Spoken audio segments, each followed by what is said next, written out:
Muito boa noite, meu querido amigo, minha querida amiga da rede. Nós vamos neste momento dar sequência no nosso curso da criação à eternidade, a longa jornada dos filhos de Deus. Se você ainda não viu as 20 primeiras aulas, vai lá no meu canal no YouTube, Edivandro Corrêa, e veja as aulas, nos acompanhe e também se inscreva lá para nos ajudar. Se inscrever é só você clicar na palavra inscrever-se. Amém? Obrigado, viu? Aula de número 21 agora. Nós estamos vendo a história da igreja e nos emocionamos em ver homens, mulheres e crianças que não negaram a sua fé em Jesus Cristo, ainda que isso lhe custou a própria vida. O martírio de todas as formas possíveis e imagináveis sofreram os nossos irmãos. Nós vamos ver outros heróis da fé nesta aula, mas antes, uma pergunta somente para a nossa meditação. Não há necessidade que ninguém responda, hein?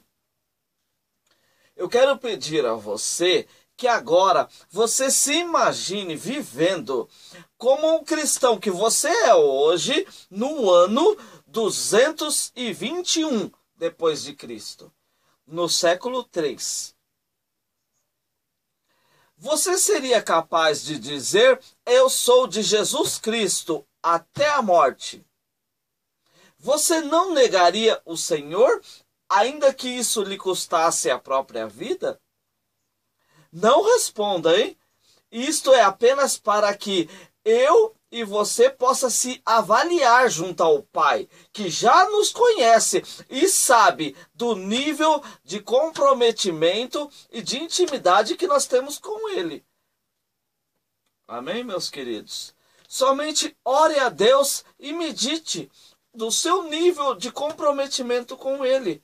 E o Senhor espera que seja intenso e profundo com Ele, confiando totalmente nele e não o trocando por nada e nem ninguém. Medite nisso, meu querido.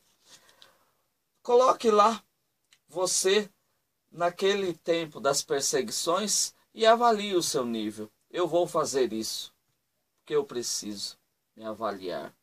Precisamos ser mais intensos, não é, queridos? Então, dando sequência aqui, foram muitos, centenas de milhares, por todo o império, mortos. Eu vou dar outros exemplos para você. Como disse, são apenas um ou outro caso isolado que nós temos notícia, dentre os milhares de todas as formas possíveis de morte.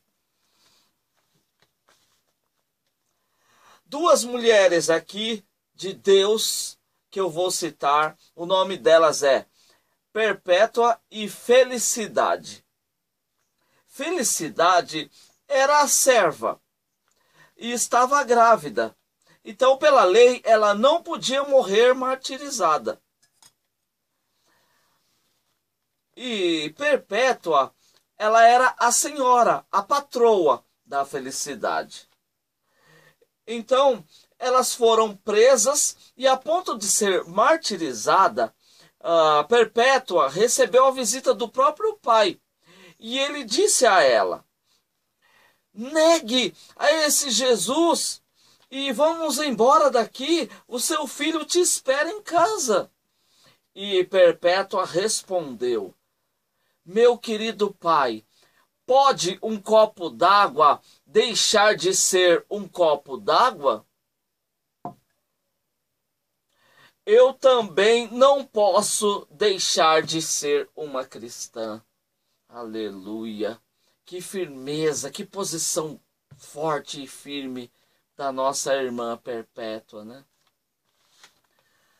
A sua serva Felicidade deu à luz dias antes do martírio. Então lá foram as duas. E junto com elas, três homens cristãos fiéis a Jesus. E esses três homens, eles foram comidos por ursos e javalis diante do povo.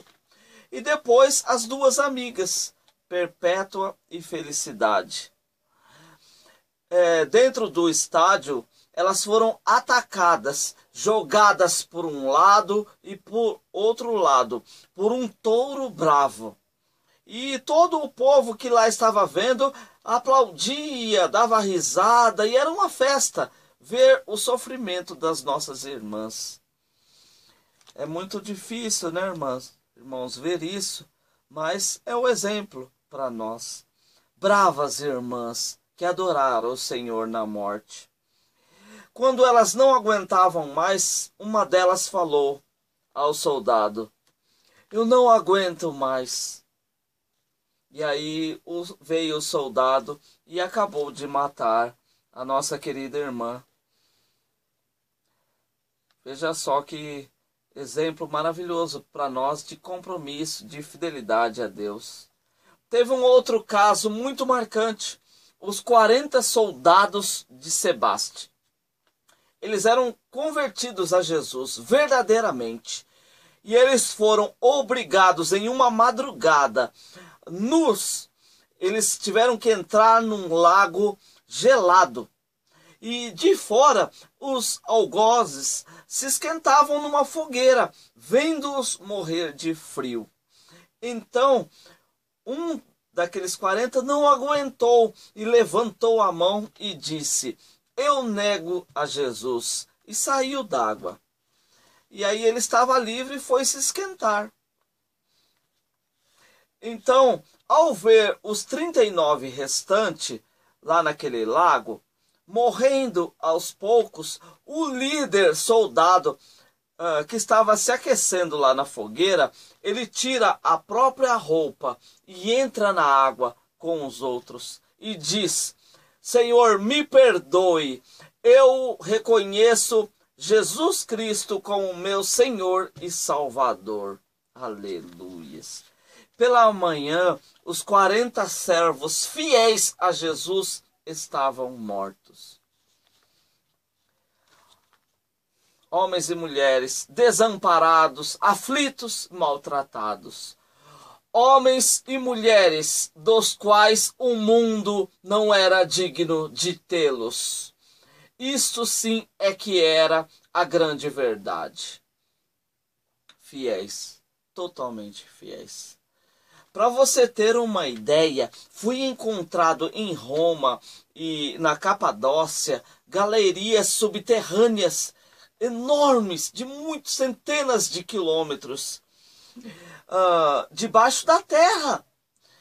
Morada de cristãos se escondendo debaixo da terra com medo de ser pegos pelos romanos. Aí a gente fica pensando, né, queridos? O que faríamos eu e você se estivéssemos vivendo com esses cristãos naquela época? Como foi a pergunta de início. Nós ficaríamos firmes ou negaríamos Jesus? Eu quero dizer para você que nem todos os cristãos venceram essa perseguição. Muitos se entregaram e negaram a Jesus, porque era muito difícil, a luta era grande demais. E muitos não aguentavam, né, queridos? Mas eu quero dizer que centenas de milhares não negaram a Jesus e foram firmes até a morte, adorando ao Senhor. Aleluia. Mesmo com tudo isso, a igreja do Senhor não deixou de crescer. E por que ela continuou crescendo em meio a tantas mortes?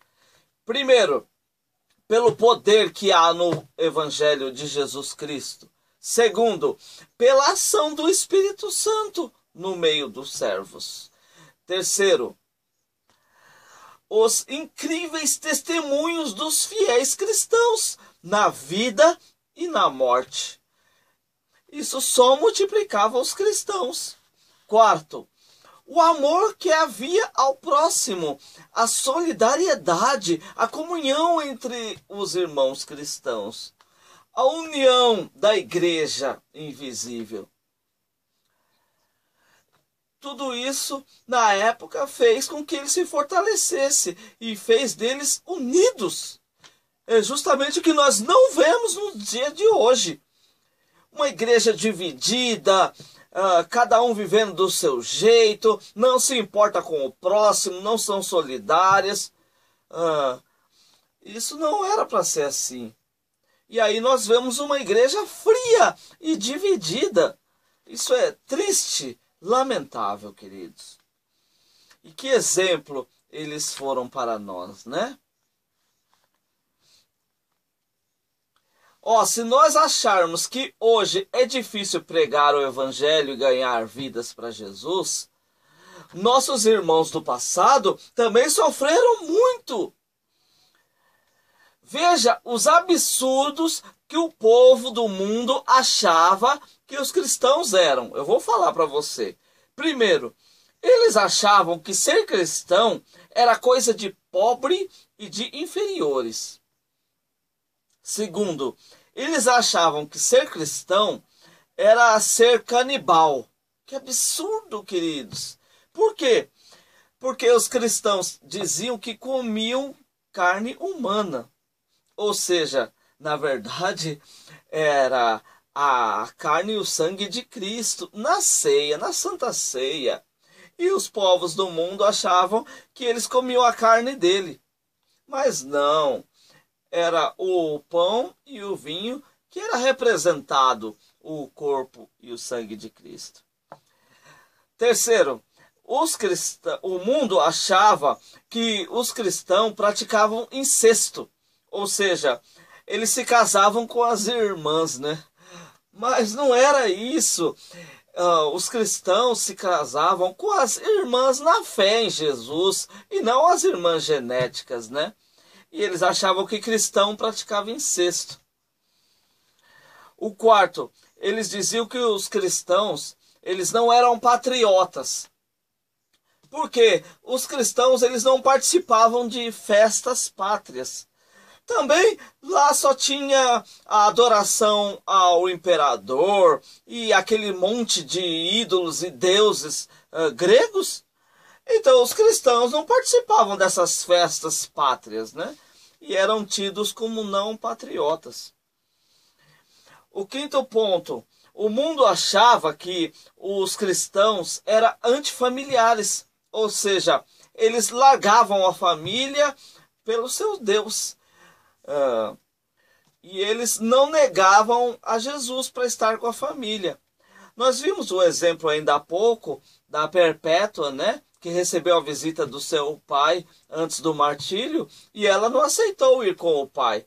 Mas na verdade ela precisava negar Jesus para estar com o pai. E ela jamais iria fazer isso. Os cristãos não largavam a família. Eles, na verdade, não deixavam Jesus.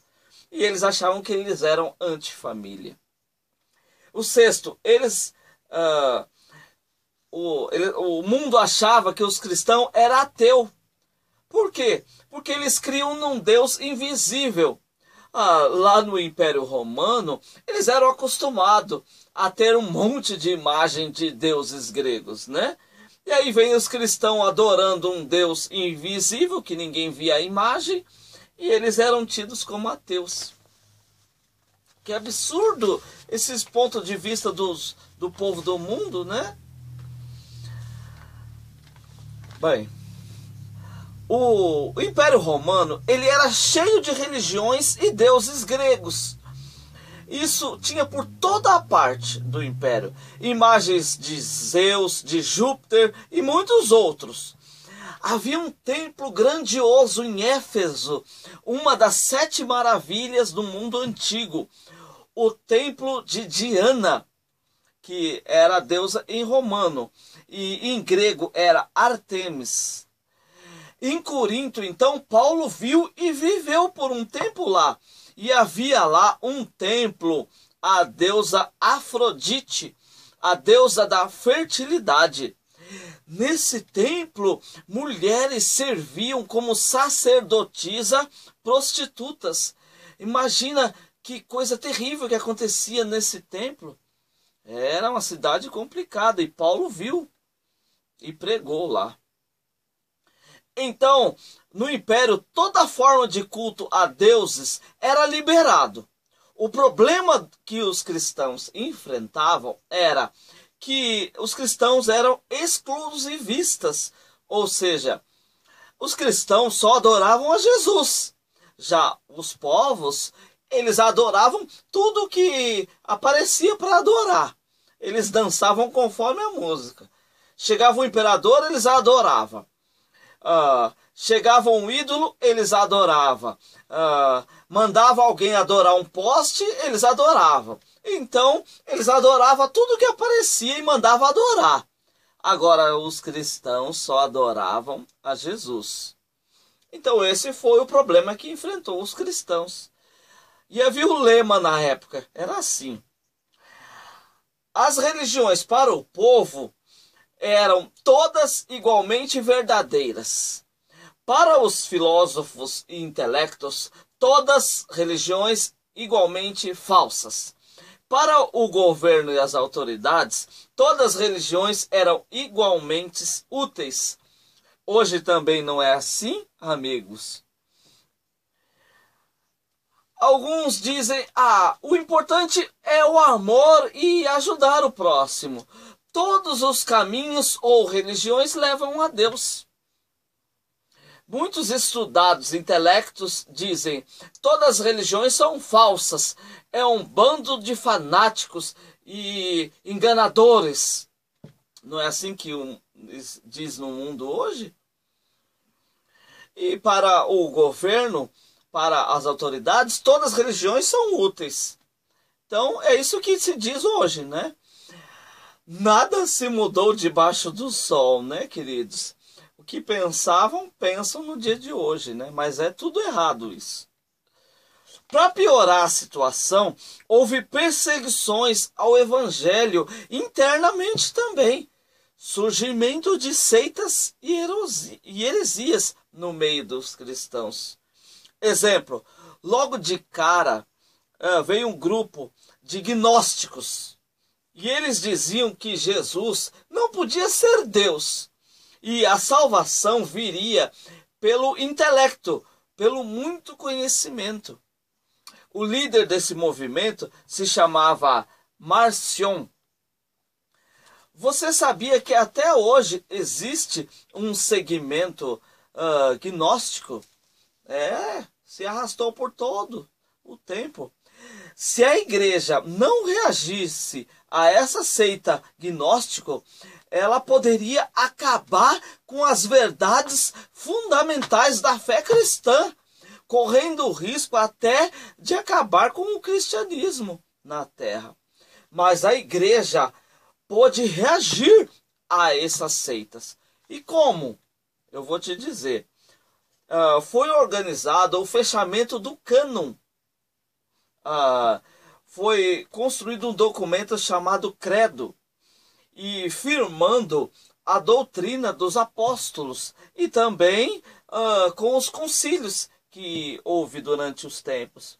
Eu vou citar as 4 frentes de reação da igreja contra essas heresias que chegaram, viu? O primeiro que a gente citou foi o fechamento do cânon.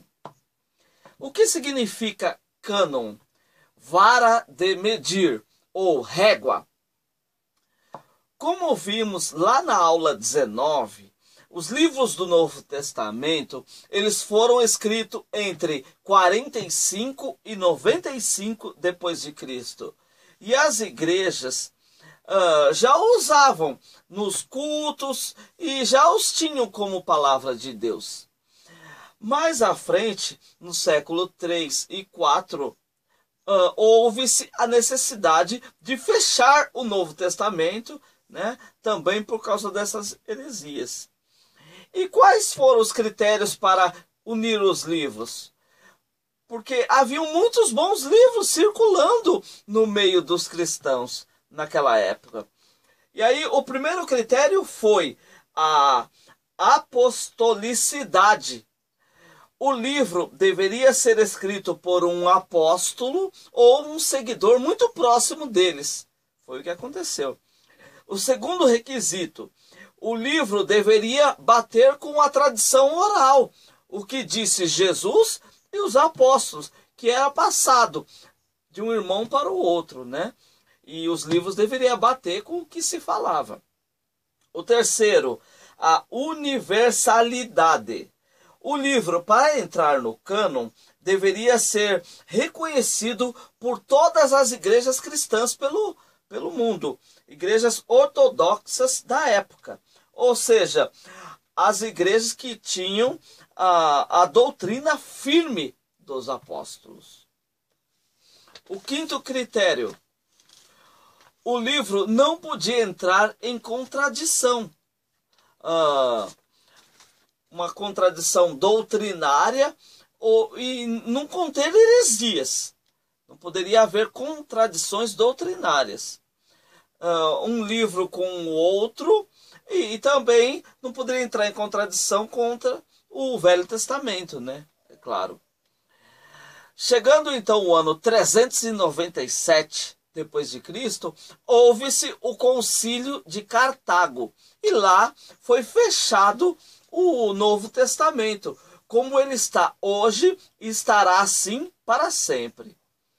Muitos pais da igreja citaram os livros do Novo Testamento como palavra inspirada, antes mesmo de ser fechado o cânon. Olha só, Clemente falou, Inácio de Antioquia, Policarpo, Pastor de Hermas, Irineu, Tertuliano e muitos outros. Eles citavam textos dos livros do Novo Testamento, antes mesmo deles serem fechados. Como ainda pode alguém dizer que a Bíblia foi adulterada durante os tempos? Foram encontrados cerca de 5.000 fragmentos daquela época. E nós temos hoje em nossas mãos, nos museus pelo mundo afora, esses fragmentos autênticos aos nossos livros, a nossa Bíblia de hoje. Então, como dizer que foi adulterado?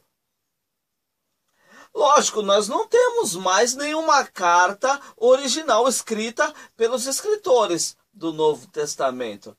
Mas a Bíblia é o livro com mais prova histórica que existe no mundo de sua autenticidade. Você sabia disso? Bem, agora a segunda estratégia da igreja contra as heresias foi o documento Credo, que significa creio. Trata-se de um documento que não foi feito exatamente para ser orado ou rezado. É uma série de regras básicas da fé cristã. O credo, ele é hoje rezado nas igrejas católicas romanas. Algumas também, igrejas reformadas também ainda oram ele, rezam ele. Mas ele pode ser aceito por todos os cristãos como um documento de fé e prática. Afinal, todo o credo saiu da Bíblia. Ao longo da história foram feitos outros credos mais completos, né? Mais completos que este credo apostólico. E eu vou citar alguns dos outros credos da história. Foi a Confissão de Fé de Westminster, a Confissão de Fé Batista, os Cânones de Dort. Esses foram outros credos, outras confissões de fé que foram redigidos durante a história. Eu vou falar agora para você a linda confissão de fé, que é o credo.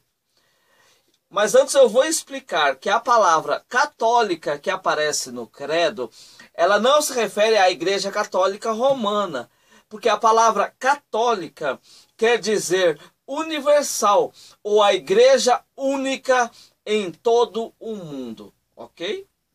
Então vamos ver o lindo documento chamado Credo, escrito pelos pais da Igreja que não sabemos quem são eles. Creio em Deus Pai Todo-Poderoso, Criador do céu e da terra. Creio em Jesus Cristo, nosso Senhor, que foi concebido pelo poder do Espírito Santo. nasceu da Virgem Maria, padeceu sob o poder de Pôncio Pilatos, foi crucificado, morto e sepultado.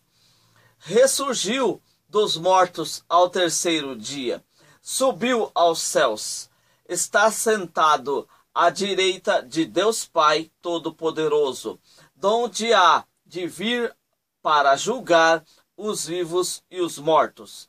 Creio no Espírito Santo, na Santa Igreja Católica, na comunhão dos santos, na remissão dos pecados e na vida eterna.